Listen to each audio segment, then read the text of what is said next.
കഥ ആനയും ഉറുമ്പും. പണ്ടൊരു കാട്ടിൽ വളരെ ബലവാനായ ഒരു ആനയുണ്ടായിരുന്നു. അവന്റെ പേര് മിക്കു എന്നായിരുന്നു. അഹങ്കാരിയായ അവൻ മറ്റു മൃഗങ്ങളെ ഒന്നും വകവെക്കില്ല. മിക്കു: ഹഹ, എല്ലാവർക്കും എന്നെ പേടിയാണ്.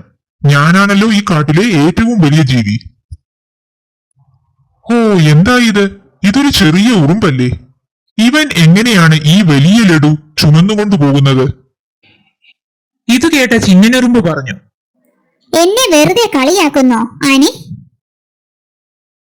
മിക്കു: ഈ കാട്ടിലുള്ള മൃഗങ്ങൾക്കെല്ലാം എന്നെ പേടിയാ. നിനക്ക് മാത്രം എന്താ എന്നെ പേടിയില്ലെന്നോ? ഞാൻ എന്തിനു നിന്നെ പേടിക്കണം? മിക്കു: ഞാൻ വളരെ വലുതാണ്. നീയാണെങ്കിൽ ഒരു പീക്കിരി ഉറുമ്പ്. ഞാനൊന്ന് ശ്വാസം വിട്ടാൽ നീ അകലെ പോയി വീഴും. മനസ്സിലായോ? ചിന്നൻ: നിനക്ക് വേറെ പണിയില്ലേ? നീ എന്തിനാ ബാക്കിയുള്ളവരെ ഉപദ്രവിക്കുന്നത്? ഞാനൊരു തെറ്റും ചെയ്തിട്ടില്ല, പിന്നെ എന്തിനാണ് നിന്നെ പേടിക്കുന്നത്? മിക്കു ചിന്തിച്ചു. ഇവൻ എന്താ എന്നെ പേടിയില്ലാത്തത്? ആഹാ, കൊള്ളാലോ, ഇവനെ ഒന്ന് പേടിപ്പിക്കാം. മിക്കു ചിന്നനുറുമ്പിന്റെ കയ്യിലുണ്ടായിരുന്ന ലഡു തട്ടി താഴെയിട്ട് ചവിട്ടി.